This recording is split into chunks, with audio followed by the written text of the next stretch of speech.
From 1978, Trip Hawkins was the director of product marketing at Apple, in a time where it was still growing as a company with its team of 50 or so employees, a very humble amount compared to the 150,000 plus they have today. However, going by his own estimate that the home computer industry would take until the early 80s to saturate enough for game design to be a viable career, Hawkins boldly left Apple in 1982 to establish his own video game publishing company, with a personal starting investment of $200,000. Adjusted for inflation, that would be $596,000 today. Over the next several months, Hawkins would establish a business plan with the help of employees he would bring over from his old team at Apple.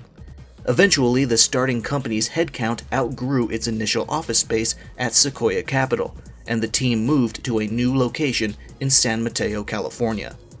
At first, Hawkins landed on the name of Amazin' Games for his new company, but it was greatly disliked by his employees, so the search for a new moniker began. Hawkins cultivated the idea that software design was an art form, and therefore, the designers themselves should be considered artists. This sentiment soon swayed the team to land on the company's current name, Electronic Arts. Supported by experienced individuals in marketing and the budding tech industry, Hawkins and the Electronic Arts team were able to pioneer new gaming brands while also finding a way to sell games directly to buyers, giving the company better profit margins and a heightened sense of market awareness. Another huge boon to the company's early reputation was the active promotion of developers. EA was steadfast in their commitment to referring to their developers as artists, and treated them as such, giving them photo credits in their games and even going so far as to create an entire ad campaign around the individuals who made these games. The We See Farther campaign in 1983, which had a poster putting a spotlight on talent such as Mike Abbott, Matt Alexander, Dan Bunton, John Field, John Freeman, David Maynard, Ann Westfall, and Bill Budge. The campaign also had a video promo featuring Trip Hawkins himself, along with Bill Budge and Executive Vice President of Marketing, Rich Melman, discussing the importance of viewing software as art and their goals for the company. When we talk about software as an art form, what we really mean by that is our software is deep, it gives a big experience, there's a lot to it, there's a lot going on, it's very, very creative. All of the things associated with the word art. It seems a little pretentious to me sometimes if I think of myself as a software artist. I mean, you really have to prove it, and I think I've been better than most. I mean, when I do something, I don't crank out 500 copies just for the money. I think being a software artist means trying to push the medium. I think that software is an art form, and it's becoming more and more artful all the time. And we're starting to see the kind of people that are really good at doing great software behave more and more like artists are traditionally expected to behave. In 1987, EA would finally deviate from their role as a strictly publishing and distributing company by releasing their first internally developed game, Skate or Die, which was made by a team of several programmers and artists who had departed the software company Epix after disagreeing with their decision to focus on the creation of the ill-fated console Atari Lynx with the Atari Corporation. From then on, EA decided to focus more on finding ways to create their own games in-house because relationships with external developers were proving to be troublesome due to missed deadlines or heavily deviated creative direction. In 1991, Trip Hawkins would depart EA, stepping down from his position as CEO. He was succeeded by Larry Probst, who was initially brought into the company as the VP of Sales in 1984. Hawkins would go on to found the 3DO Company, which would go on to develop and launch the 3DO system in 1993, which was unquestionably the most powerful home console on the market. Unfortunately, its potential for success was crippled due to its massive price tag of $700 US, almost $1,400 today, and unimpressive library of games. Once the PlayStation released only 2 years later with even stronger hardware and a much lower price, the 3DO system's fate was sealed, and it ceased production in 1996. Meanwhile, EA was still chugging along, growing at an exponential rate, eventually constructing a new HQ building in Redwood Shores. With this remarkable expansion, EA also sought to build up their catalog of internal developers and IPs, including seeking out more annual sports titles after the success of their Madden NFL games, which came to fruition in the first place because of Trip Hawkins' love for football. However, from the late 90s to early 2000s, EA's penchant for acquisitions seemed to reach a peak and started to show cracks in its foundation, as the publisher began to routinely force their studios to pump out games like an assembly line and ultimately shutter them once those games predictably failed to perform. And word of the company's toxic work culture also started to spread, with internal developers claiming to hit 100 hours on the clock during a work week, bringing the concept of crunch time to the front of the discussion. The corpses of their acquired studios began to pile, and more people began to take notice. Soon, the mystique that once surrounded EA had disappeared. The company that was once seen as a haven for creatives, as a place where every programmer and artist wished to be, was no more. In its place was a monolithic entity that ruthlessly sought only to make more money, showing little to no remorse when it chewed up and spat out any talent they abused in search for more of the almighty dollar. During this period, Electronic Arts would earn its derogatory nickname of gaming's evil empire. Over the last 30+ years of the company's existence, EA has been guilty of a lot of things, though not all criticisms, if any, are necessarily exclusive to them. From the mistreatment of workers to the declining quality of many of their franchises, to iron-gripped exclusivity of numerous sports licenses and the flagrant abuse of the loot box concept, EA has been on the receiving end of the gaming community's ire many times.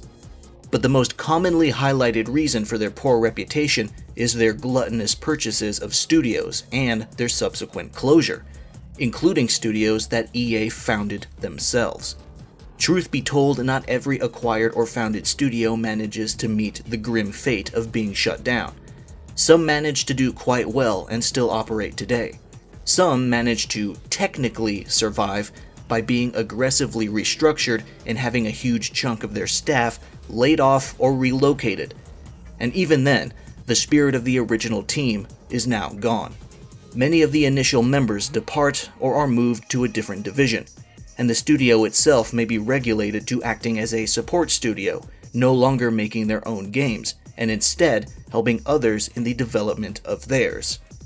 The position of a support studio itself is nothing to be ashamed of course, because support studios are also important for big publishers who have many projects going on at once. But to take away their identity as developers and cut their staff down to half the size or less isn't something that comes off as encouraging. EA has closed, restructured, and merged many studios over the years, laying off hundreds, if not thousands, of individuals in the process. And I wanted to break down that list piece by piece to help give a better understanding of the vastness of the studio mass grave that rests beneath their headquarters in Redwood City. Structuring this video ended up being more of a task than I anticipated, because the timeline of acquisitions, closures, and mergers is not only denser than I thought, it's messier too. Some studios were restructured and renamed multiple times, and in numerous cases I don't even know when a studio was founded or what their ultimate fate was because I couldn't find any articles stating anything concrete. So I kinda just had to intuit the demise of some of these teams. I had to create my own timeline table in this video script to help me organize the scope of every studio involved. The fact that I had to do that at all isn't a good sign. I've decided that I'll divide this list into two main parts: acquired studios that EA bought, and founded studios that they created themselves. I've sorted both lists by year of acquisition or founding, beginning with the earliest, meaning I'm starting off with the studios acquired or founded as early as the 1980s and working my way forward. This seemed like the cleanest way to do things, and I should also mention, not every single studio that's going to be mentioned is closed. There are a few noteworthy survivors in this list that are still operating today, but whether or not they're still the same studio they were when they were first snapped up is debatable. So, without any further ado, let's dive into the history of EA's acquisitions and closures.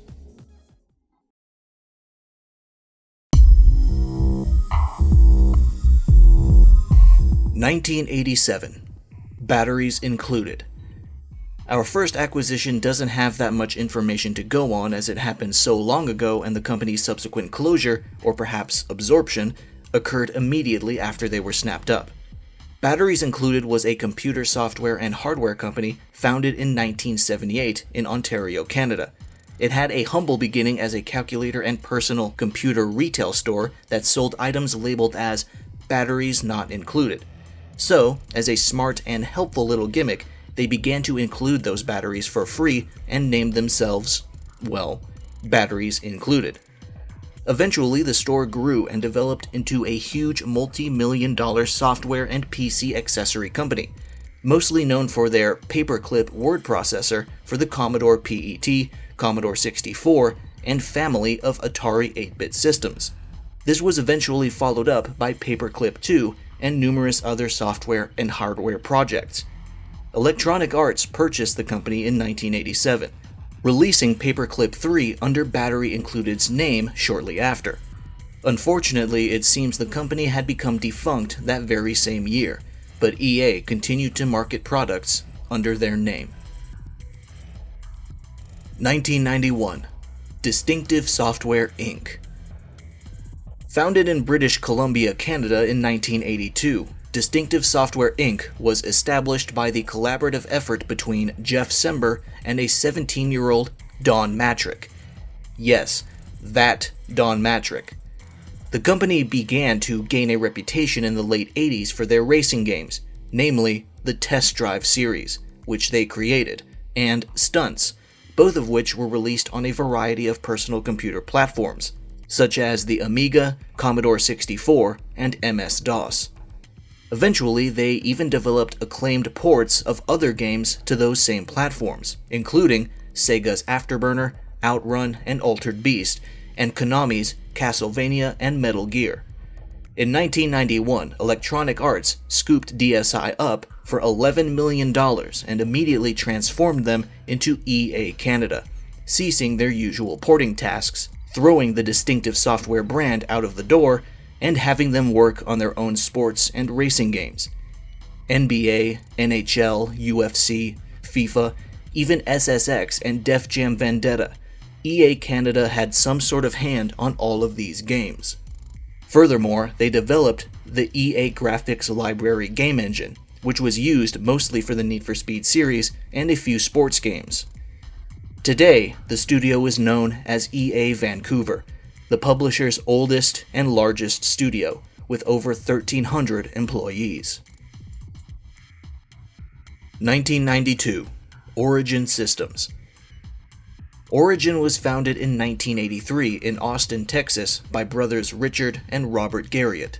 The company was created because they had trouble getting other companies to cough up money owed to Richard for other games he created for them. Thus, they decided to enter the business for themselves, beginning their new journey as many tech and programming companies did, in a garage. Origin would go on to make many noteworthy titles, including the groundbreaking Ultima and Wing Commander series. In fact, Ultima 3 was such a success, it allowed Origin to escape the 1983 video game industry crash with barely a scratch. Over time, the company grew and brought in a ton of impressive talent, including living game dev legends Warren Spector and John Romero.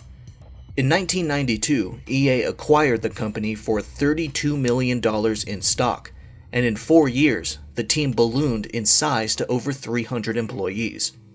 In 1997, Origin unleashed one of the earliest MMORPGs ever, Ultima Online, which wasn't a hit at first, but gradually became one as subscribers started to flow in, eventually hitting 225,000 active subs in 2003. Sadly, EA, seeing this success, drove Origin into becoming an online game-only developer, but things became complicated during the development of Ultima 9, which saw a lot of clashing visions. This created a massive rift within the company, and staff began to leave, which, in turn, affected the quality of the game. Ultima 9 launched to disappointing reception, and within the next year, EA had cancelled all of Origin's exciting upcoming projects, which included Ultima Online 2, a Wing Commander MMO, and even a Harry Potter MMO. Richard Garriott left the company, and the remaining team existed solely to support Ultima Online. There was another online Ultima game planned, Ultima 10 Odyssey, but that too ended up canned. In February 2004, EA would unceremoniously shut down the once renowned studio. 1995. Bullfrog Productions. In 1982, Peter Molyneux met his soon-to-be business partner, Les Edgar, at an audio electronics shop. 5 years later, after the former left his most recent job, the pair decided to open their own company, Taurus Software, named after their shared astrological sign. The studio started off developing business software for the Commodore 64, and eventually, Commodore themselves invited Molyneux to their Europe headquarters, where they mentioned how excited they were for his network to run on their upcoming machine, the Amiga. Molyneux then realized that his company, Taurus, was mistaken for a different company, Taurus, but he kept quiet about the mistake because he wanted to make software for Commodore's newest product and get his hands on some dev kits. The accidental partnership flourished, and Taurus Software found success. Soon, a friend of Molyneux asked if his company could port the game Druid 2 Enlightenment from the Commodore 64 to the Amiga. He and Edgar had previously discussed the possibility of shifting over to game design once their flagship networking software was no longer needed. And thus, the transition began, and the two created Bullfrog, which was intended to be a brand of Taurus. The company gained the most attention for their third release, the God game Populous, considered the first of its genre and published by Electronic Arts. The game's follow-up, Powermonger, was developed as the result of pressure from EA for a swift successor, but thankfully it was well received. Bullfrog would go on to make many more noteworthy titles, including Populous 2, Syndicate, Theme Park, Theme Hospital, and Dungeon Keeper. EA eventually bought Bullfrog for a rumored $44 million, and things started to change. Bullfrog had so many projects going on at once, their staff was spread thin. Molyneux was made vice president of EA, but grew frustrated with the position as it took him away from game design, and more staff were being transferred over to the newly established EA UK studio. In 1997, Molyneux left Bullfrog to open Lionhead Studios, and Edgar departed shortly after in 1999. And in 2001, what remained of the company was fully absorbed into EA UK, rendering Bullfrog an entity of the past. EA UK would later be known as EA Bright Light, and then see itself closed in 2011. In a 2014 article on Kotaku, Sean Cooper, ex-Bullfrog employee and creator of Syndicate, stated, "The company fell into this sort of limbo period. Looking back on it right now, it was such a horrible time, I think for everyone, because people were leaving. If we could wind back time, I'd probably force Peter to not sell." In that same article, Molyneux himself also looked back on the acquisition and said, "You've got the problem of what I call love abuse. When EA bought Bullfrog, they just wanted to make it nicer. They moved us to a nice office where we couldn't shoot each other in the corridors. We had an HR department because that was a nice, proper, professional thing to do, and that changes the flavor of the company. When any company is acquired, it's gonna change the company. Sometimes, the change can possibly make the company better. Lots of times, it can make it worse." 1996. Manley Associates. Founded in 1982 in Washington State by Ivan Manley, Manley Associates worked on many projects over the years, ranging from fully developing their own original games to making ports of other companies' games, such as the MS-DOS version of Ninja Gaiden 2. The studio also had humble beginnings like many of that era, with their first projects run by tiny 1 or 2 person teams, operating in Manley's home. But soon their headcount swelled to around 60 people at the company's peak. Eventually, the studio cultivated a working relationship with Electronic Arts by working on several ports for them, leading to the publishing giant to pick them up for an undisclosed amount. After being acquired, EA immediately dropped the Manley Associates name and rebranded the team as EA Seattle, and relocated them to Bellevue, Washington, where they were tasked solely with assisting in the development of the Need for Speed franchise, creating the PC ports for Need for Speed 1, 2, 3, High Stakes, and the GameCube, Xbox, and PC ports of Hot Pursuit 2. In 2002, EA Seattle was shut down, with 20 staff members transferred to Vancouver, and another 20 left without jobs. In an interview explaining the closure, EA's spokeswoman at the time, Trudy Muller, stated, "Rather than have smaller studios scattered all around and losing focus, we are bringing the Seattle folks up to keep it all centralized." 1997. Maxis. First taking root in Orinda, California, Maxis was founded in 1987 by game designers Will Wright and Jeff Braun, with the hopes of making the distribution of their new game, SimCity, an easier task. They had trouble seeking publishers because SimCity wasn't a traditional game that had a regular win or lose condition that all other games had, which made it seem like a major risk to take on. Thankfully, it would still go on to be a massive success and change the perception of what people expected from games. The SimCity series would go on to be the studio's flagship franchise, and after SimCity 2000 launched to considerable success, Maxis relocated to a larger space in Walnut Creek. Throughout the early to mid-90s, Maxis would become experimental and start to release a wide variety of games stretching across many genres, including Mysterium, a dungeon crawler, Robosport, a turn-based tactics game, Rome Pathway to Power, an adventure game with strategy elements, and a plethora of other games with Sim in the title, like Sim Ant, Sim Farm, and Sim Health. Sadly, a lot of these games didn't come remotely close to the success of SimCity, and when Maxis became a public company in 1995, they suffered losses so heavy that they began to seriously consider acquisition offers. 2 years later, they were bought by Electronic Arts with a stock swap which valued Maxis at $125 million. The immediate effect of this purchase, however, wasn't so positive, as it triggered the departure of Jeff Braun and layoffs of nearly half the existing staff.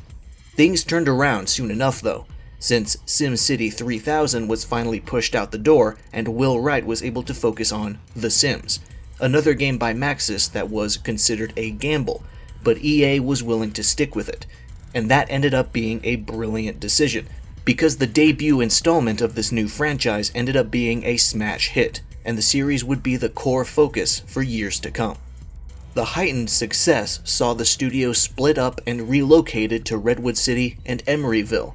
Unfortunately, things would turn around yet again, as Will Wright's Spore would launch in 2008 to harsh criticism from reviewers and players alike, after a lengthy development cycle, which was followed by his departure the next year.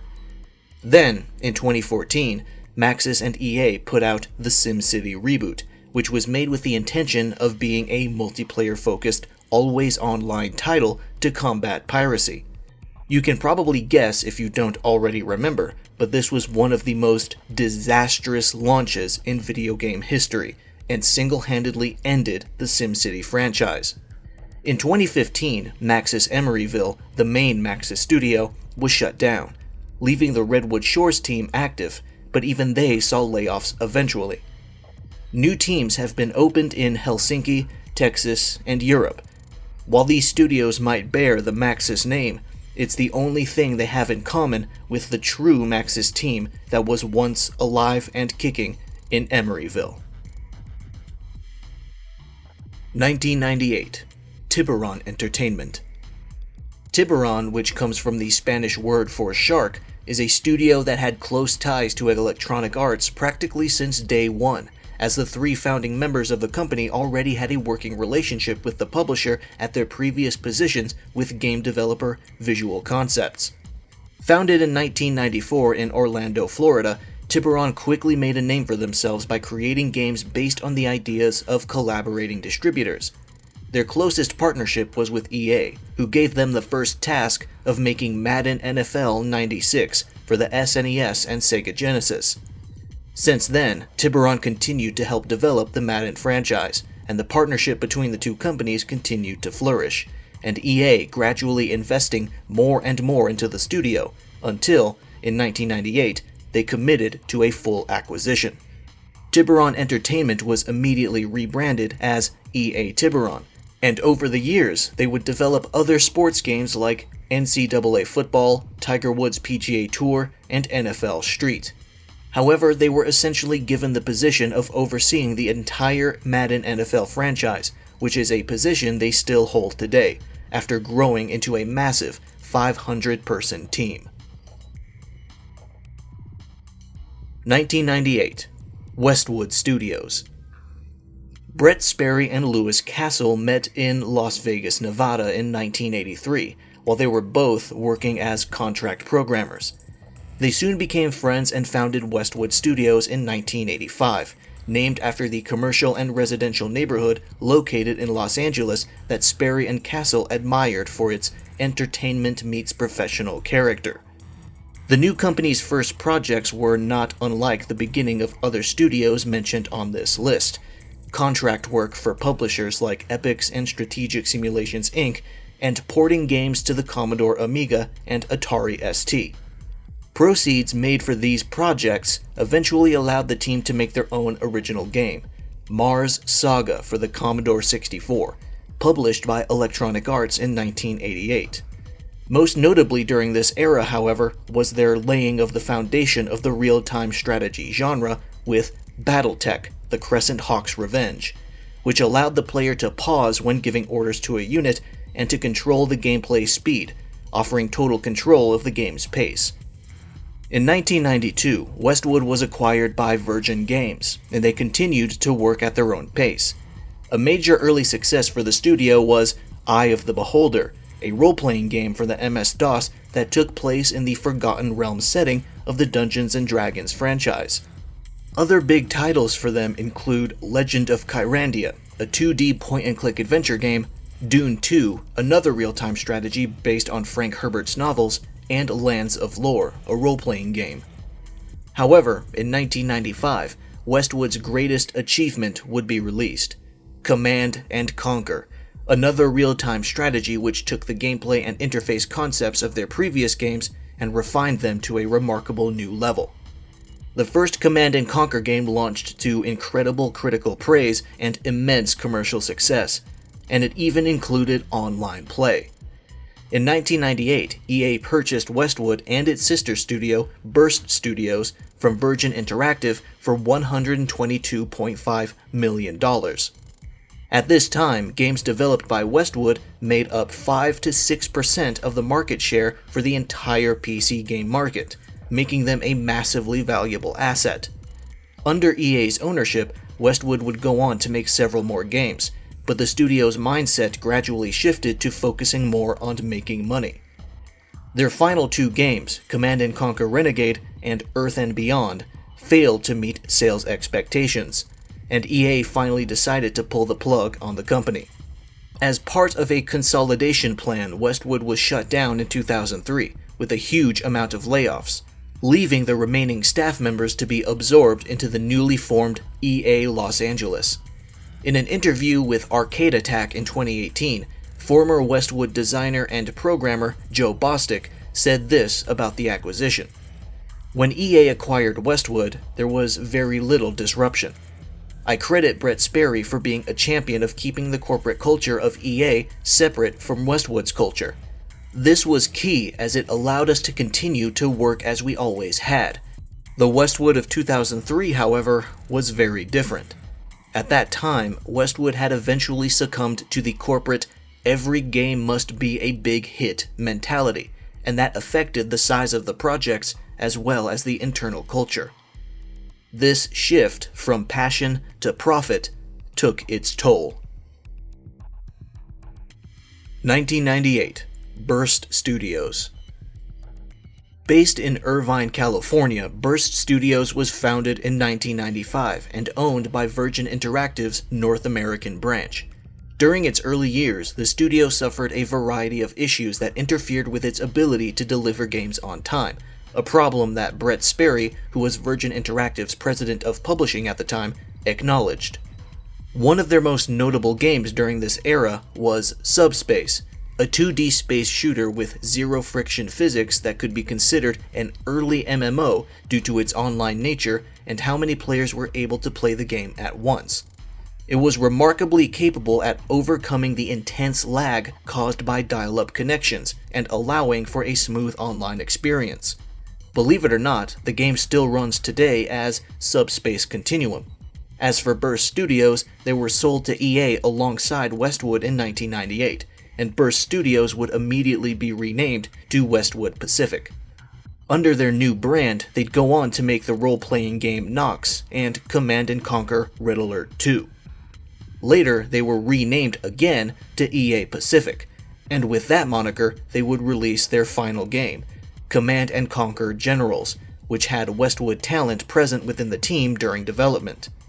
EA Pacific was shut down with little ceremony in 2003, with a lot of staff laid off, and the rest sent over to EA Los Angeles. 1999, Kezmai.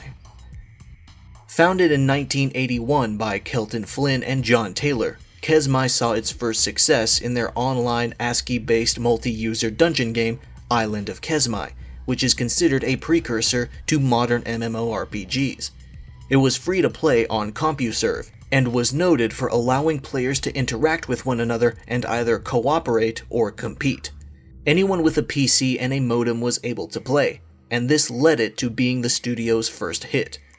After that, Kezmai created Air Warrior, an online combat flight sim where players could choose an aircraft or ground vehicle to use and enter huge arenas with hundreds of other players.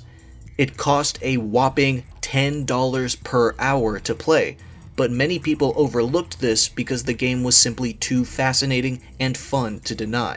Plus, Kezmai made constant updates for over a decade after release. In 1999, Electronic Arts would acquire Kezmai, becoming the provider for any of their still running online games. However, they soon saw a swift closure in 2001. In the 2 years Kezmai was owned by EA before they were shut down, they were not able to release a single game. 2000, DreamWorks Interactive. Following an investment by Microsoft into DreamWorks SKG, both companies collaborated in opening up a game development studio. Even legendary director Steven Spielberg partook in negotiations to help ensure funding for the new company. And in 1995, both Microsoft and DreamWorks would put forth $30 million each to establish DreamWorks Interactive, setting up their base of operations in Los Angeles, starting off with a team of 75 members. Once the studio's footing was found, they began to finally crank out some games, but the first few years were not very successful. They mostly found themselves churning out licensed games for franchises like Jurassic Park, Goosebumps, and Small Soldiers. Original games like The Neverhood, Skull Monkeys, and Boombots would release between them, but their critical reception was only fairly warm and commercial success was even worse. However, when late 1999 rolled around, DreamWorks Interactive launched their first true success, Medal of Honor, the World War II first-person shooter that would lay the foundation for many historical shooters in the years to come. The debut game of this new series would go on to sell hundreds of thousands of copies and receive a slew of positive reviews, kicking off the emergence of a new, major shooting franchise. But in early 2000, the studio's reputation was still mostly tarnished due to the many mediocre games that released before their first real hit. and EA acquired their studio for an estimated $10 million, only a fraction of the amount that was invested into its creation. EA would immediately rename the studio to EA Los Angeles and shift its focus into almost exclusively creating more Medal of Honor games, with occasional other titles to work on, including contributions to the Command & Conquer franchise. This plan led to the release of the critically praised Medal of Honor Frontline, then Medal of Honor Rising Sun, and several more entries through the years. In 2010, EA Los Angeles would get its name changed yet again to Danger Close Games, where it would focus on bringing the Medal of Honor series into modern warfare, similar to what their sister series, Battlefield, and rival, Call of Duty, did in years prior. Danger Close's last 3 games were Command & Conquer 4, Tiberian Twilight, the Medal of Honor reboot, and its sequel, Warfighter. With the last game's poor reception, the Medal of Honor series was deprioritized, and Danger Close Games was subsequently shut down in 2013. As I mentioned earlier, some former staff members of Westwood and Burst Studios were relocated to EA Los Angeles after those teams were dissolved. But if any of them remained with their new team long enough to see Danger Close also get shuttered, then they experienced the closure of 2 of their studios owned by EA in just over 10 years. 2002. Black Box Games. Founded in 1998 in Burnaby, British Columbia by former Radical Entertainment employees, Black Box spent the first few years of its existence making games for multiple publishers, such as Midway, Sega, and their eventual parent, EA, specializing in sports games, specifically NASCAR, NHL, Sega Soccer Slam, and Need for Speed.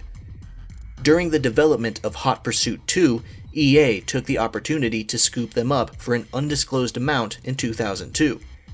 Their name would immediately be changed to EA Black Box, and their most immediate task was to continue working on the Need for Speed series. Over the next several years, the studio would pump out more installments of the popular racer, such as Underground, Underground 2, Most Wanted, Carbon, Pro Street, Undercover, and Shift. Between these, they were also able to put out a few sports games like NHL 2004 and 2005 and NBA Street Home Court. However, in 2007, Black Box would begin the life of their next big non-racing franchise, Skate.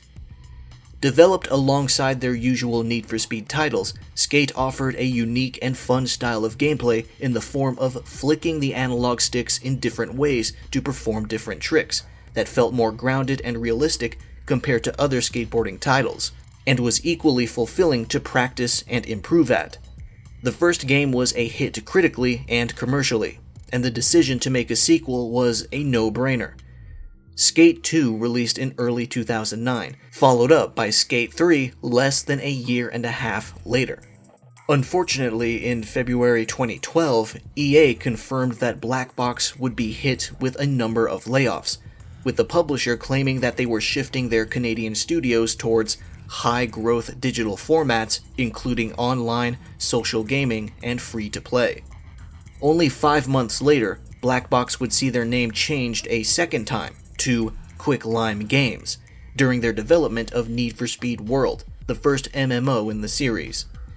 In 2013, the studio was shuttered.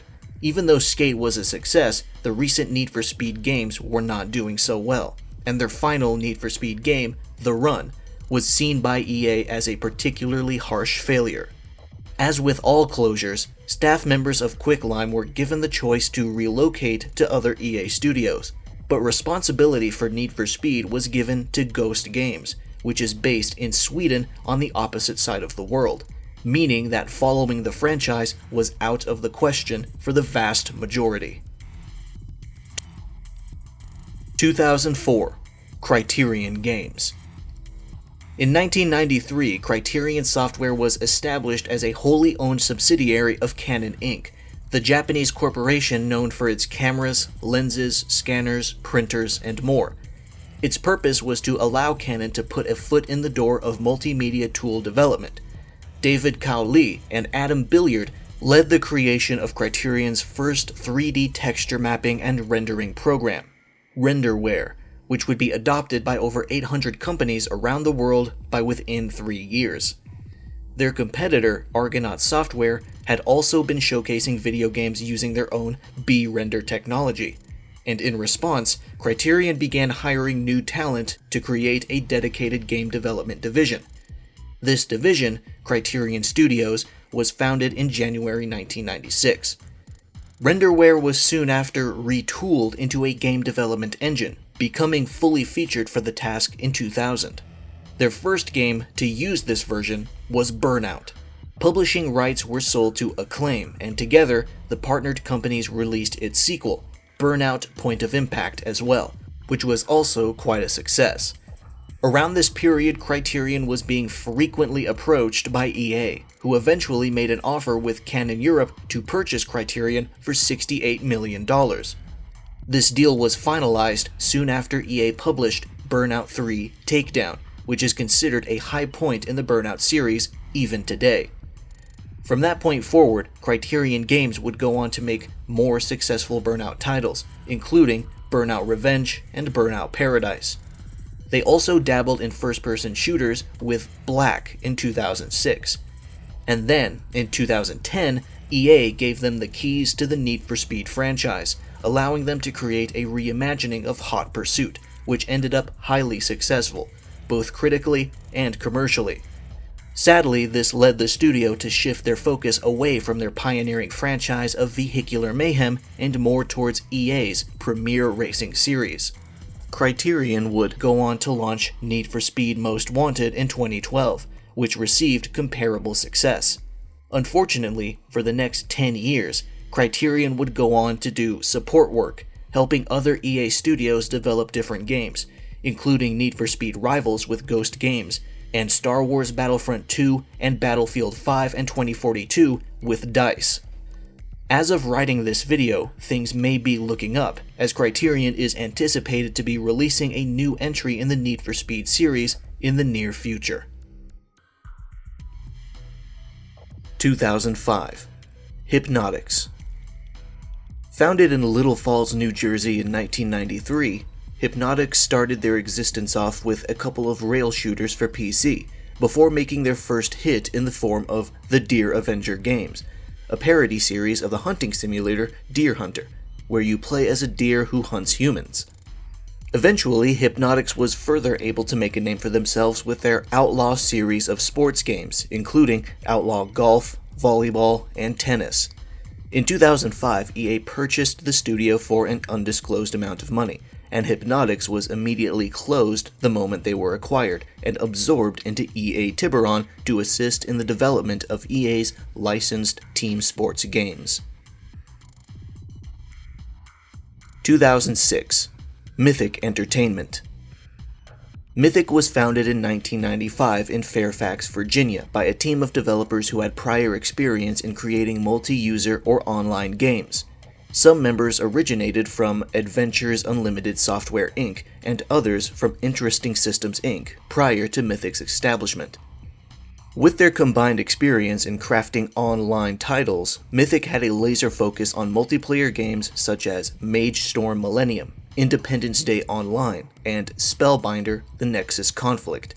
But in 2001, Mythic would release the game it would be best known for, and its biggest hit, the MMORPG Dark Age of Camelot, which was heavily inspired by one of the studio's previous games, the text-based Darkness Falls: The Crusade.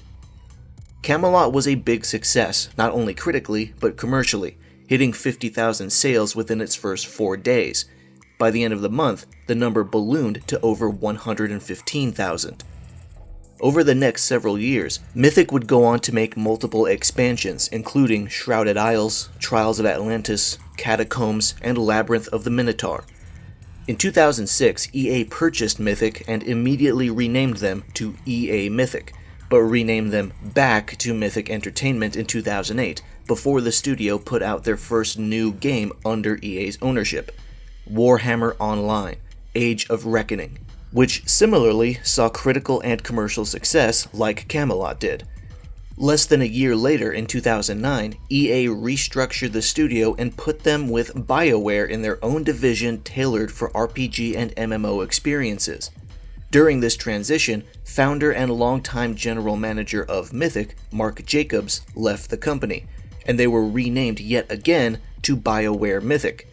In that same year, Mythic saw a sizable amount of layoffs as part of EA's reduction in force throughout many of their teams, but the exact number of employees released was never disclosed. In 2012, Mythic was renamed again back to Mythic Entertainment, and in January 2014, they would release their final game, Dungeon Keeper, for the iOS and Android, and a few months later, EA shut them down, stating that they wished to focus mobile development elsewhere. 2006. Phenomic Game Development. Based in Ingelheim, Germany, and founded in 1997, Phenomic made a name for themselves, especially within its home country, with the release of their debut title, the strategy RPG Spellforce: The Order of the Dawn, in 2003. It sold over 100,000 units in just a few months in Germany alone, and was given 2 more expansion packs afterward. In 2006, the sequel, Spellforce 2 Shadow War, launched with comparable success, including praise for addressing criticisms of the first game, and also received 3 expansions of its own. Soon after it launched, however, EA picked up the studio, renamed it to EA Phenomic, and the team began work on their first title under EA's ownership, Battleforge, an online, card-based real-time strategy game. After that, they developed 2 browser games, one based on the Ultima franchise, and the other based on Command & Conquer. In 2013, Phenomic was shuttered, with all 60 employees laid off. As a result, support for Battleforge ceased, but it currently lives on as a fan-made revival game called Skylords Reborn. 2006. Digital Illusions. Often referred to by their trade name, DICE was founded in 1992 by a group of 4 friends who previously created audio-visual artwork for the Amiga systems. Due to the fact that they were also students at Vecchio University, their new studio was ultimately founded there.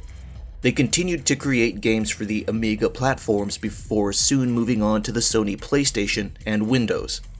These early years were spent making mostly pinball games, though they soon transitioned to making racing games too. In 2000, DICE made their first big moves towards expansion by acquiring Refraction Games, based in Stockholm. This purchase also meant that DICE would inherit a game that was currently in development by their new studio, a promising online World War II first-person shooter named Battlefield 1942, which released on PC in 2002 to market critical acclaim and high commercial success. The game quickly grew a dedicated and passionate player base that created user-made content thanks to the game's mod support. DICE would go on to release 2 major expansion packs for the game before moving on to make Battlefield Vietnam, which saw its own fair share of success. But their next real home run was Battlefield 2, which brought the online action into the modern era. It was critically lauded for its well-designed maps, thoughtful balancing, and truly cementing the concept of the Battlefield-only experience. Battlefield 2's resounding success proved, beyond a shadow of a doubt, that DICE was a skilled team and a valuable asset in their relationship with EA. In fact, starting in November 2004, EA had steadily been making its move by purchasing more and more shares of the studio as time went on. Eventually, they acquired all outstanding shares in 2006, and the acquisition was finalized, with 2.6 million shares transferred to the publisher for 175.5 million Swedish krona. In only a few days after the purchase, EA closed DICE's Ontario-based studio, laying off 25 employees but giving them the choice of relocating to any other EA-owned team, including DICE's headquarters in Stockholm. In 2013, EA opened DICE LA, which was led by former senior staff of the recently closed Danger Close Games, which would later become Ripple Effect Studios under the leadership of Respawn Entertainment's Vince Zampella. Ever since their acquisition, DICE has been EA's #1 team for online shooters, leading both the Battlefield franchise and the Star Wars-based Battlefront franchise. While DICE continues to thrive, their most recent game, Battlefield 2042, launched to no shortage of scrutiny and harsh criticism by the player base for making an innumerable amount of unnecessary changes to the Battlefield formula they knew and loved. 2006. Headgate Studios. Vance Cook founded Headgate Studios in 1992 in Bountiful, Utah. He was formerly a programmer for Access Software, who released lots of golf simulation games in the early years of the studio's existence, meaning Cook himself had a lot of experience in crafting a satisfying interactive golf experience.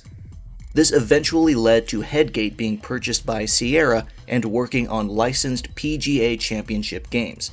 But this relationship quickly dissolved, as after less than 3 years, Sierra would undergo major restructuring, selling Headgate back to Cook. Immediately after, Headgate began publishing games through EA, specifically the Windows version of the Tiger Woods PGA Tour franchise, and for several years. In December 2006, EA moved to finally acquire Headgate and quickly renamed them to EA Salt Lake, though it would take another 4 years for the team to actually be relocated to Salt Lake City. In 2007, EA would gain the rights to several Hasbro brands, like Monopoly, Nerf, and Littlest Pet Shop. This prompted the publisher to redirect EA Salt Lake's focus to these licenses by developing games for Nintendo platforms, namely the Wii and DS. From 2008 to 2011, the studio formerly known as Headgate would release numerous games featuring these Hasbro products. Eventually, they were released from Littlest Pet Shop limbo to make 4 expansion packs for The Sims 3, but their new direction would not last long, as the whole of EA would decide to focus more on mobile games, and EA Salt Lake was one of the teams destined to help with that, whether they wanted to or not. In 2015 and 2016 respectively, they would launch 2 games based on movie licenses, Minions Paradise and The Secret Life of Pets Unleashed. In 2017, the studio closed with little coverage. 2007. VG Holding Corp. For some of you, your first reaction might be, wait a second, EA bought a holding company? And it's not so much the fact that EA bought a holding company that's important. What's important are the 2 studios the holding company had that EA now scooped up in this purchase: Pandemic Studios and BioWare. Together, they cost EA $775 million, their most expensive acquisition ever at the time. BioWare had become a big name in the industry even before this acquisition. Founded in 1995 in Alberta, Canada by a group of programmers, 3 of whom had recently graduated med school, the members would pool their resources together to eventually make their first game, released in 1996, Shattered Steel. It was a mech simulation game that drew many comparisons to the MechWarrior franchise, and while it wasn't necessarily a raving success, it sold well enough for the studio to continue development on their sophomore title, which would end up being the most important game they ever made, as it would determine the trajectory of the company for years to come. Baldur's Gate launched in 1998 as a result of BioWare staff holding a keen interest in both pen and paper and computer RPGs. Publisher Interplay was fascinated by a demo BioWare was able to make and decided their Infinity engine was appropriate for their recently acquired Dungeons & Dragons license. Thus, BioWare was able to jump directly into making a legitimate D&D video game. Initial sales forecasts for the game were actually quite low, but the game launched to immense success, critically and financially. Baldur's Gate was so popular that 2 of the studio's founders, Ray Mazika and Greg Zeschuk, decided to leave medical practice and pursue full-time game development. From that point on, BioWare would go on to make one successful RPG franchise after another, including Neverwinter Nights, Star Wars Knights of the Old Republic, Jade Empire, Mass Effect, and Dragon Age. Since being acquired by EA in 2007, BioWare saw multiple major restructurings, specifically in tandem with Mythic. because EA attempted time and time again to organize their RPG and MMO studios together into one division or group. As a result, multiple other studios using the BioWare name were established, such as BioWare Austin, which was made specifically for Star Wars The Old Republic MMO, and BioWare Montreal, which was made to assist the main Edmonton team. As mentioned earlier in the video, even Mythic was momentarily renamed to BioWare Mythic. Most of these studios in the BioWare family would end up being closed, with only BioWare Austin staying open. And in 2012, Muzika and Zeszczuk, the last two founding members who were still with the studio, would announce their retirement from the gaming industry. BioWare's recent activity has been less fortunate than their early years. Mass Effect Andromeda received a mixed reception from series fans. Anthem was an abject disappointment on launch and eventually had support taken away entirely, and now everyone's waiting to see if the next Dragon Age and Mass Effect projects will be able to stand up to scrutiny. While BioWare is still BioWare in name, it has received criticism from longtime fans that they simply are not the same company they once were, culturally or creatively, back in 2007. Pandemic Studios, on the other hand, was unable to achieve the same level of overall success, but they did have several noteworthy hits, some of which are still played and adored today. Founded in 1998 in Santa Monica by Josh Resnick and Andrew Goldman, former team members of Activision, Pandemic was established with an equity investment by their former employer. They quickly went to work, and within the studio's first 2 years, they released Battlezone 2, Combat Commander, and Dark Reign 2, two sequels to games published under Activision. In 2002, they would release Star Wars: The Clone Wars, an action game that had vehicular combat and Jedi combat segments. The game saw a fair amount of success and critical praise, ultimately keeping the door open for further titles with the Star Wars license. This led to their first truly major hit, 2004's Star Wars Battlefront, an epic action game that allowed players to directly participate in the biggest and most chaotic battles in the Star Wars canon, including both the original film trilogy and prequel trilogy, and you could choose which faction to fight for, either the Galactic Republic, Galactic Empire, Separatists, or Rebel Alliance. A hefty amount of praise was given to the game, particularly for its really fun multiplayer and scale of the battles. The very next year, Pandemic would release another hit, Mercenaries: Playground of Destruction, an open-world sandbox game that focuses heavily on pure mayhem. Players could pick up any missions or side tasks whenever they wished, but could otherwise roam around the map, blowing shit up indiscriminately. Structures would be rebuilt after a certain amount of time, allowing the chaos to continue unabated.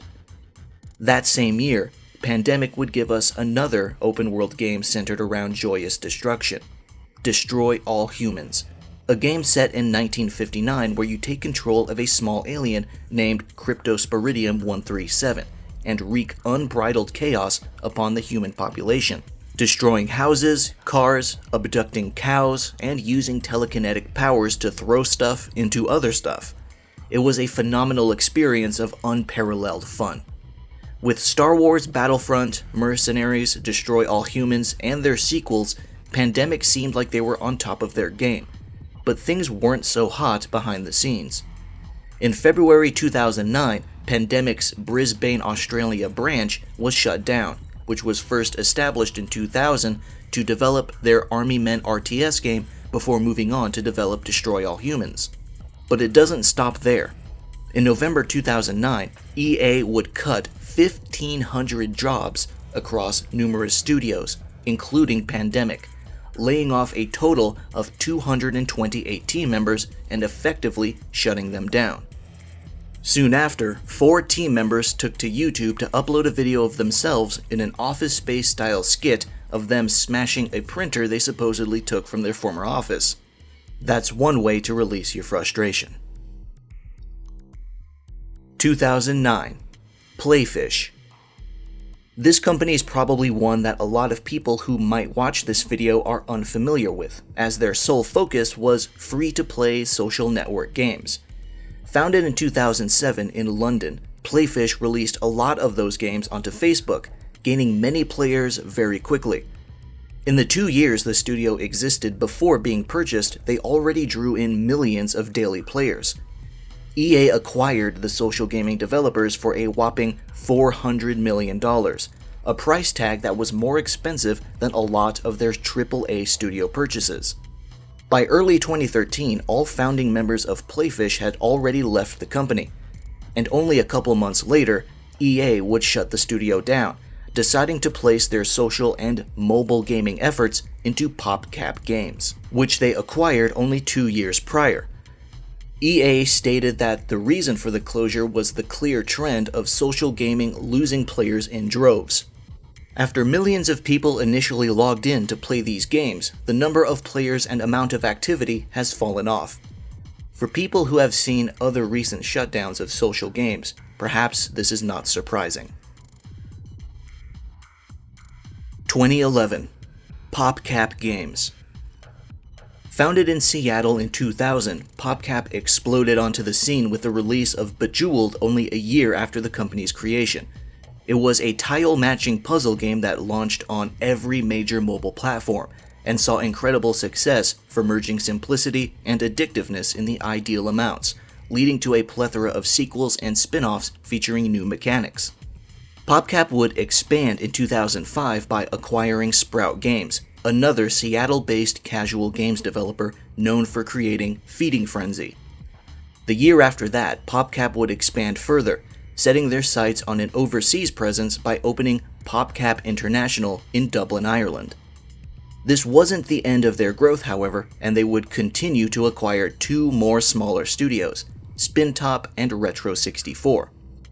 Eventually, PopCap offered games directly from their own website, though this was later reversed in 2014. On July 12, 2011, it was announced that PopCap was being acquired by Electronic Arts for a head-spinning $650 million, and an additional $100 million stock option. This unfortunately did not prevent any eventual downsizing, as just a year later, 50 people would be laid off from the studio, and a month after that, PopCap Dublin would be closed entirely, but several other overseas divisions would continue to operate. Today, PopCap continues to see success, particularly with their immensely popular Plants vs. Zombies franchise, which has even received AAA console spin-offs. 2017. Respawn Entertainment. Former Infinity Ward leads Vince Zampella and Jason West leveraged the success of 2007's Call of Duty 4 Modern Warfare to renegotiate their contracts with Activision, asking for bonuses and greater creative control over the series. The publisher agreed to this, but under the condition that creative control would revert to Activision if the two were ever fired.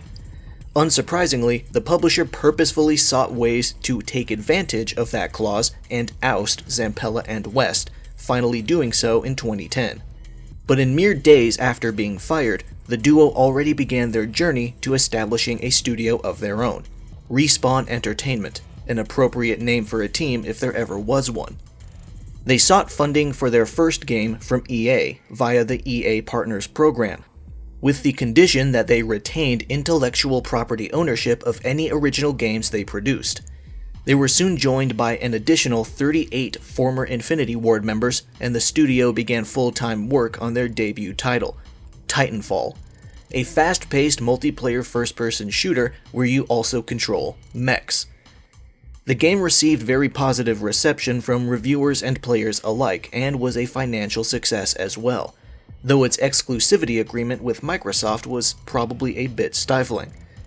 However, its eventual sequel, Titanfall 2, would not only grace the PlayStation as well, but it would have a remarkably enthralling single-player campaign too, drawing in more casual players who were interested in gameplay but not in competitive online participation. Titanfall 2 is widely seen as an improvement over the first game in virtually every respect, and garnered a marked amount of praise. Its launch date was quite unfortunately timed, however, as it was sandwiched between Battlefield 1 and Call of Duty Infinite Warfare by mere days, causing the game to underperform. But this didn't stop fans from being extremely vocal with their support.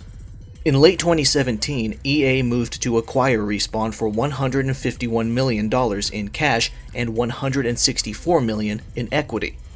This purchase was met with significant negative reaction, as fans of the studio were fearful of how the talent and Titanfall IP itself would be treated going forward.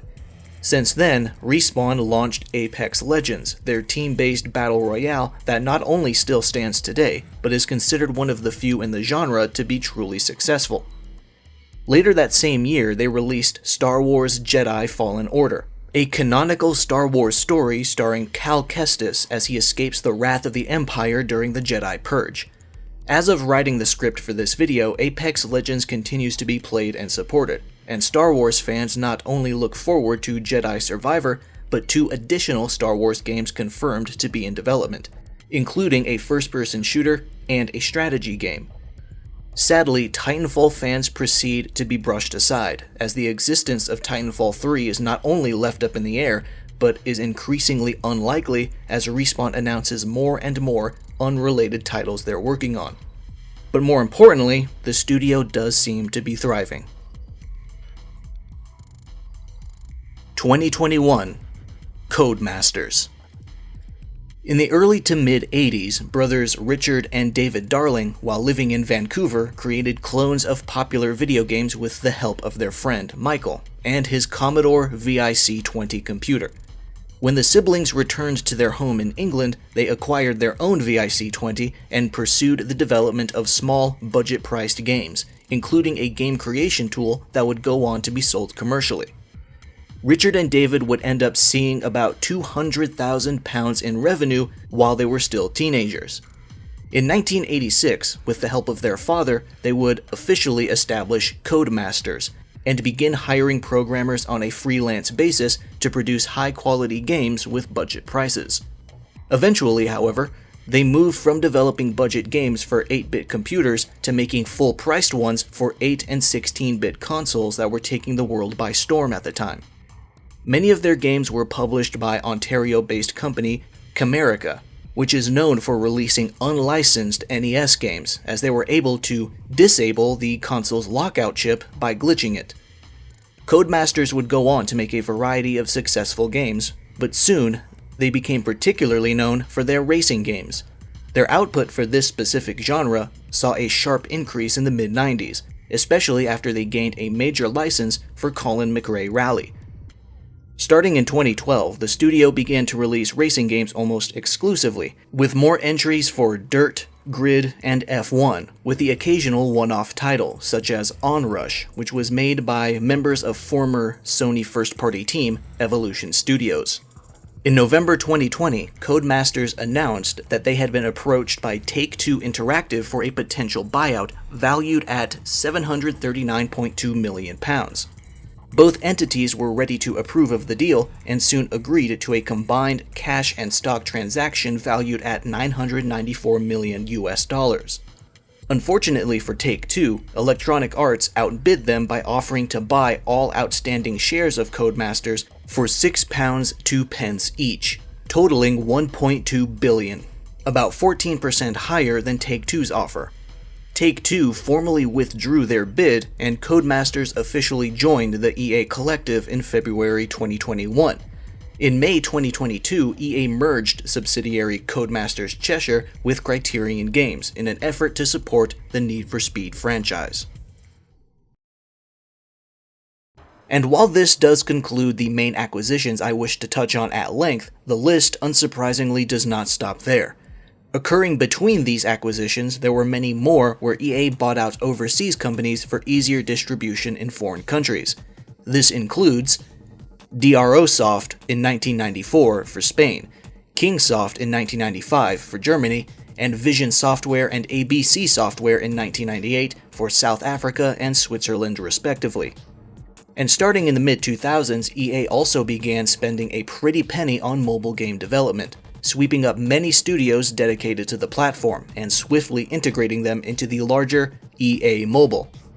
This includes Jamdat Mobile in 2005, Hands-On Mobile in 2008, Chilingo in 2010, Mobile Post-Production, Byte Games, and Firemint in 2011, Industrial Toys in 2018, and Glue Mobile and Playdemic in 2021.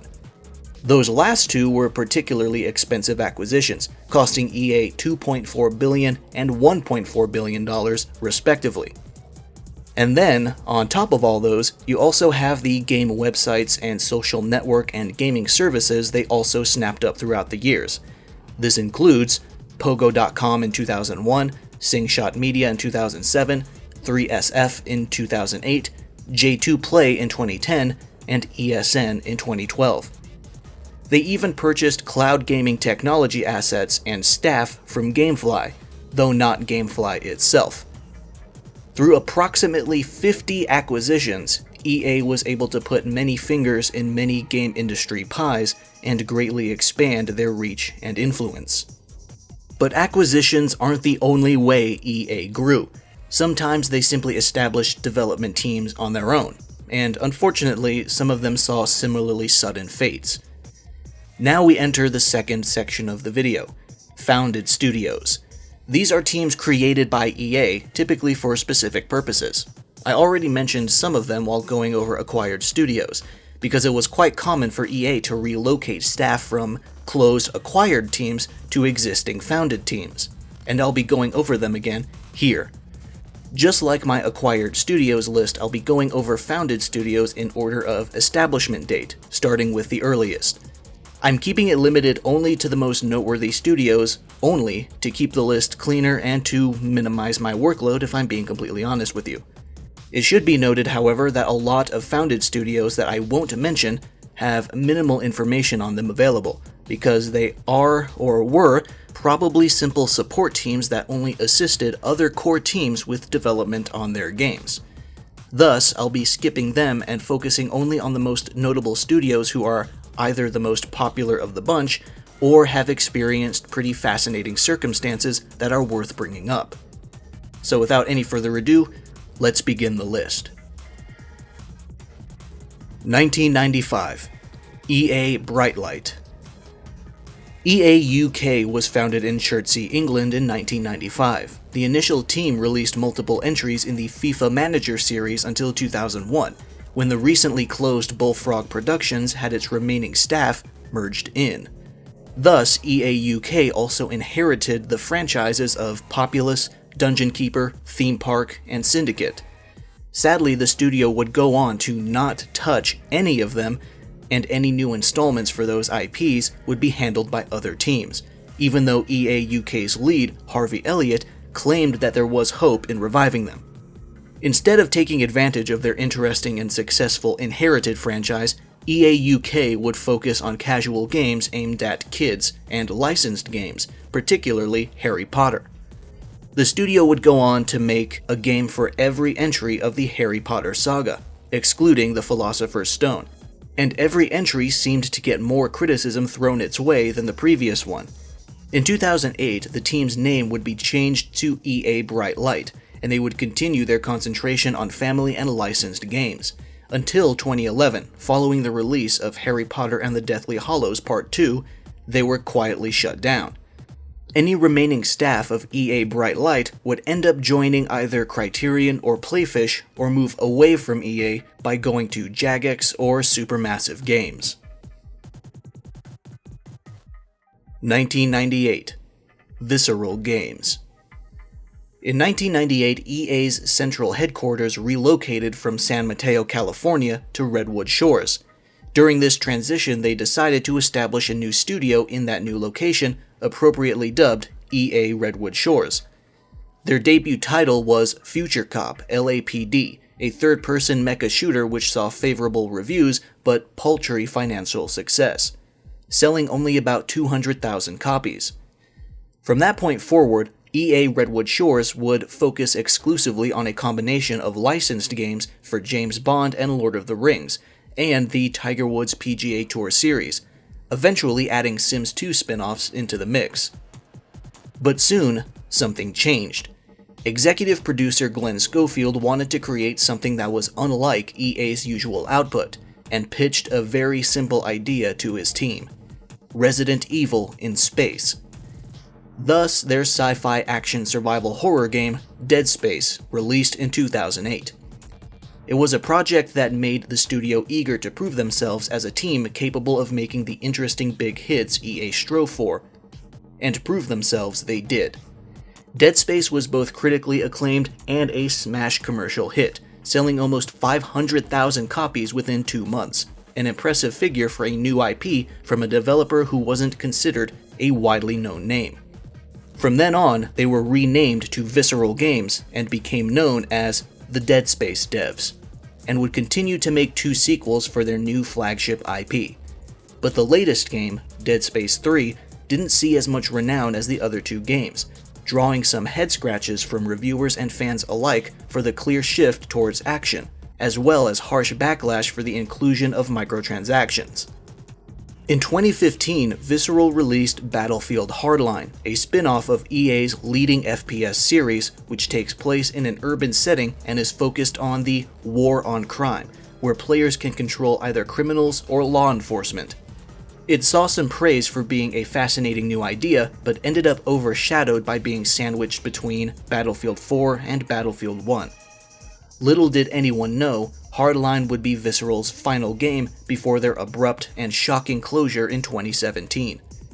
The decision drew an immense amount of ire from fans, causing CEO Andrew Wilson to respond by saying the closure was simply due to player feedback and market trends, an excuse that many people found laughable. To add insult to injury, this closure meant the eventual cancellation of the story-focused Star Wars game they were working on, dubbed Project Ragtag, which featured a pulpy heist story directed by Amy Hennig of Legacy of Kain and Uncharted fame. 2011. Victory Games. Following the release of Command & Conquer Tiberian Twilight, EA Los Angeles was split into 2 separate entities with different purposes. First was Danger Close, which was set to work on first-person shooters, and the other was Victory Games, which would be dedicated to real-time strategy titles. Danger Close soon released the Medal of Honor reboot, while Victory only began development on a follow-up Command & Conquer game. In November 2011, Victory Games would be renamed to BioWare Victory, but this change was very short-lived, as their previous name would be restored less than a year later. And finally, in 2013, Victory Games was unceremoniously shut down before they could even fully release their first game. The game had alpha tests which had less than stellar reception, and this reception was fingered as the cause of the game's cancellation and studio's closure. However, a member of the team took to the game's forums to remark that it was corporate meddling which led to these sad events, stating, "I hope you understand that we at VG all were dedicated to making a game for all of you to play, and that the press release line was total BS. It was not any feedback from the alpha that shut this project down, but just petty corporate politics and shenanigans. We were all shocked and confused to find out that our studio is closed, and that we were all out of jobs." 2011. Ghost Games. Founded as EA Gothenburg and located in Gothenburg, Sweden, Ghost Games was tasked with focusing on the development of games that utilized the Frostbite engine. They soon received their own name after being given the keys to the Need for Speed franchise, and their debut title was 2013's Rivals, which received generally positive reception. From then on, they would focus exclusively on additional Need for Speed entries, launching, in order, Need for Speed 2015, Payback, and most recently, Heat. While the 2015 reboot and Payback took some backlash and were considered 1 step forward, 2 steps back for the developer, Heat regained some goodwill and stabilized the franchise's trajectory. Sadly, Ghost Games would see their opportunity to make more Need for Speed games dashed, as EA would downsize them significantly, turning them into an engineering support studio and keeping only a handful of relevant staff, while relocating the creatives to other studios within the EA sphere.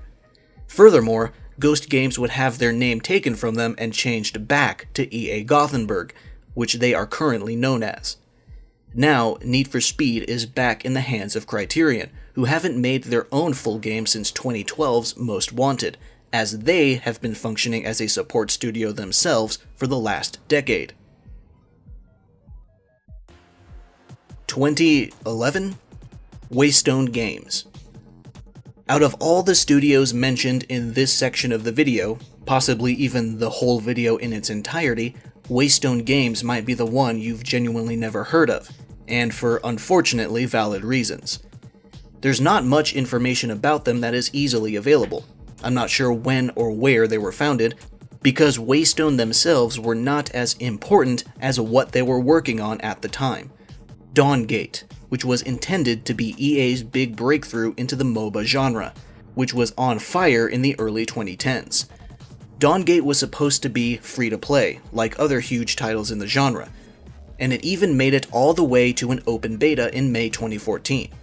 It was actually received pretty well, and a good chunk of players thought it was quite promising and worth keeping an eye on.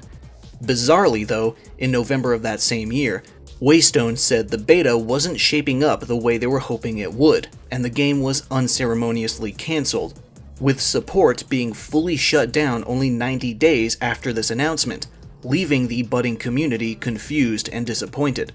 This also led to the closure of Westwood Games, making it the second studio that EA opened and closed before they could fully release their debut game. In June 2020, a Kickstarter was launched by a group of hopeful fans looking to purchase the rights to the name and create their own remake of the game. It was ultimately unsuccessful, however, and the project had to go forward under the name Dreambound instead, which is currently in development. And this finally concludes the big list of acquired and founded games. As I've mentioned before, this list isn't completely exhaustive, and there are plenty of other teams that have existed or currently exist under EA's umbrella. Many of those mentioned have been closed, but some do continue to live on and actually thrive. But at what cost? All that remains for this discussion is our own interpretation of what we see when we glance over at EA's history of acquiring, founding, and closing various teams.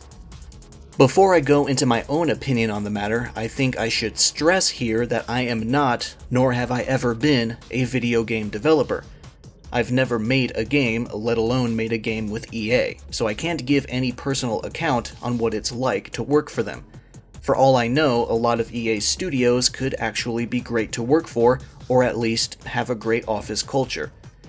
I'm also not a businessman, economist, or accountant, so I can't give any professional opinions on the publisher's financing and how it truly affects their structure either.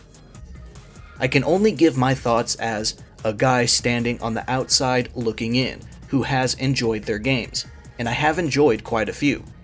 Generally speaking, I like Battlefield, I like Skate, I like Dead Space, I like Mass Effect, Need for Speed, Burnout, and at some point I liked Medal of Honor and Command & Conquer as well. When I give my thoughts on whatever EA is doing, I can only give them as a fan who has been both excited and deeply disappointed by them over the course of my life. So with that being said, what exactly do I think of everything I've presented within this video? Well, to be frank, it all seems extremely wasteful. Wasteful of resources, wasteful of talent, and wasteful of intellectual properties. There's a ton of decisions here that seem pretty questionable in how it might benefit the company, like all the immediate name changes to some variation of EA something, though I imagine that might be for accounting purposes. However, it still comes off as robbing the studio of their unique identity and turning them into a cog in the EA machine, like Manley Associates immediately becoming EA Seattle, or Tiburon Entertainment immediately becoming EA Tiburon, Burst Studios eventually becoming EA Pacific, and Mythic getting renamed to EA Mythic and BioWare Mythic only to go back to just being Mythic, or Ghost Games being named back to EA Gothenburg after having their status as a full developer revoked. It's like EA wants themselves recognized before the developers who actually made the game you're playing. It's clear that EA wants everything centralized, but what purpose does that centralization serve if so many of their teams drop like flies? I would have assumed the point of strong centralization is to prevent that from happening, but I suppose I'm wrong. And then you have studios, both acquired and founded, that seemed to exist under their control for seemingly little to no reason. Kesmai was owned for 2 years before being shuttered, and they didn't even release a game in that time. Victory and Waystone Games were both opened and closed within 3 years without ever fully releasing their games either. Now, I'm not criticizing the fact that they were closed, but I'm more confused at the fact that they somehow found themselves in that situation to begin with. I am not trying to pretend that I know better or that I would somehow perfectly run a multi-billion-dollar company without making a single mistake, but as someone on the outside looking in, these feel like very impulsive decisions that lacked long-term planning or proper market research. It gives the appearance of never offering their developers the time and support they actually need. Is the stifling of creative talent by overbearing managers really that prevalent over there? I am genuinely perplexed by stuff like this, because my initial assumption would be that such a large publisher would have ways of stopping these scenarios from happening. But I guess I was mistaken. Either this is simply to be expected for any big company, or EA is a special case.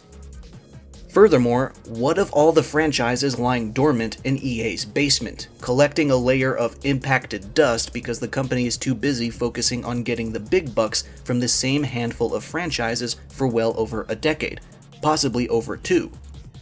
Dead Space and Skate were lucky enough to be brought back through sheer persistent demand, but where's SSX? Where's Wing Commander? Where's Ultima? Where the fuck is Burnout? Where's Command & Conquer? A real Command & Conquer for PC. Where's Army of Two? Where's NFL Blitz? Where's Populous? Where's Dungeon Keeper? Again, a real Dungeon Keeper for PC. Where's Road Rash? Where's Syndicate? Where's Mercenaries? So on and so forth.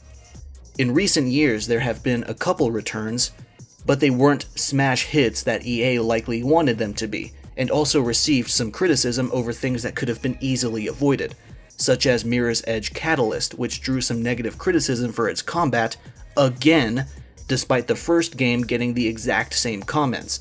So it's bewildering that DICE would try combat again instead of just focusing even more on the free running. And then we have Medal of Honor Above and Beyond, the return of Medal of Honor after an 8-year-long absence, and it was a VR-only game that got mediocre reception all around. Say goodbye to this series because EA is damn sure going to assume that this failure is due to no one having an interest in it. But in a fascinating miracle of a coincidence, a little Twitter incident occurred while I was finishing the script for this video. The official EA account tweeted this: "They're a 10, but they only like playing single-player games." Now, for those who don't get it, it's a recent Twitter joke where someone calls a person a 10 but gives a silly, amusing negative that undermines that.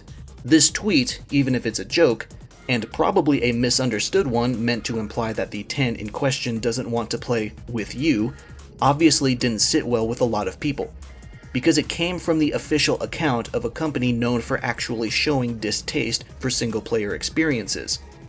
In fact, a former Visceral Games employee chimed in with a scathing reply.